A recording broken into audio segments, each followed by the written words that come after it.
शुक्रिया वकास भाई।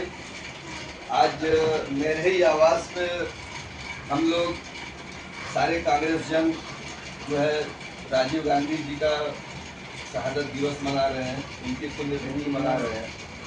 यहाँ पर मौजूद हमारे वकास भाई पार्षद सरैया, गुलशन भाई जो पार्षद कांग्रेस पार्षद दल के नेता हैं, और हमारे अलीपुरा ब्लॉक के ब्लॉक अध्यक्ष पप्पू भाई, सभी रहमान मंडल के अध्यक्ष सोहेल भाई, वार्ड अध्यक्ष मुमताज भाई और वार्ड अध्यक्ष सरैया अंसार भाई, वार्ड अध्यक्ष आई सदुल्लापुरा आरिफ भाई और वार्ड अध्यक्ष अलीपुरा नयापुरा साहिद भाई, सारे लोग यहाँ पर मौजूद हैं। और हम लोग अपने नेता जो स्वर्गीय हो चुके हैं, जिनकी शहादत हो चुकी है, उनकी पुण्यतिथि, उनकी शहादत दिवस को हम लोग मनाने के लिए यहाँ पर बैठे हैं। तो हमारे जो कांग्रेस के लोग हैं, हमारे जो कांग्रेस के कार्यकर्ता हैं, या हमारे जो मोहल्ले के लोग हैं, क्षेत्र के लोग हैं, इनको थोड़ी सी हिस्ट्री जानना चाहिए कि जो हमारे स्वर्गीय राजीव गांधी जी ने अपने छोटे से कार्यकाल में, अपने जीवन काल में उन्होंने इस देश को क्या दिया।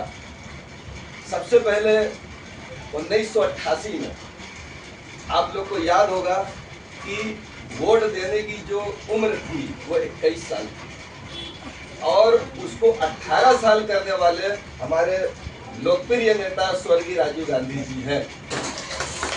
सबसे पहला काम उन्होंने ये किया कि नौजवानों की भागीदारी को सरकार में बढ़ाया। 21 साल उम्र जो थी वोट देने की, उस उम्र को उन्होंने 18 साल किया। हमारे नेता स्वर्गीय राजीव गांधी जी का ये सोच थी कि पंचायत, गांव, नगर ये सब मजबूत हो। उनके दिमाग में पंचायत को मजबूत करना था। एक बार उनकी एक कहानी है कि एक बार एक गांव में ये विजिट करने गए थे, गांव को देखने गए थे, या गांव का निरीक्षण करने गए थे, या ये कहिए कि गांव में जो है उनका प्रोग्राम लगा हुआ था। तो वहाँ पे उनको ये महसूस हुआ कि अगर केंद्र से 1 रुपया चलता है विकास के लिए, अगर केंद्र से 1 रुपया चलता है, तो गांव और शहर आते आते वो 15 पैसा बचता है, 15 पैसा मिलता है।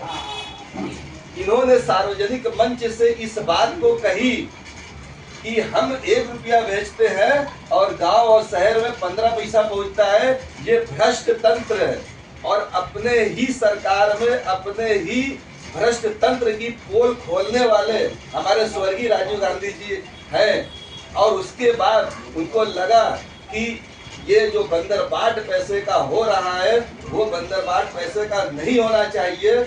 उसके लिए उन्होंने काम करना शुरू किया, और ये काम शुरू किया कि पंचायत और नगर निकाय को मजबूत किया जाए।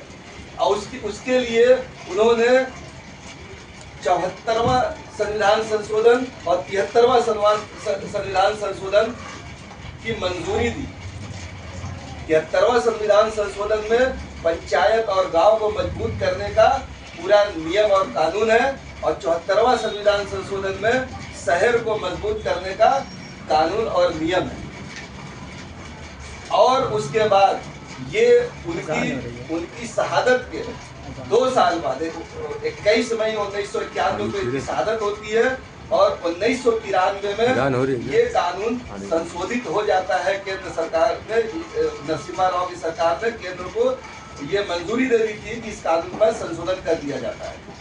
उसके बाद गांवों को अपार अधिकार मिल गया, शहरों को अपार अधिकार मिल गया, और डायरेक्ट वहां से जो पैसा बीच में ला करके पंचायतों और गांवों को जाने लगा, और नगर निकायों, नगर निगमों और नगर पालिकाओं में जाने लगा, ताकि ये जो बीच का बंदरबाट है ये कम हो जाए। अगर हम एक भेजते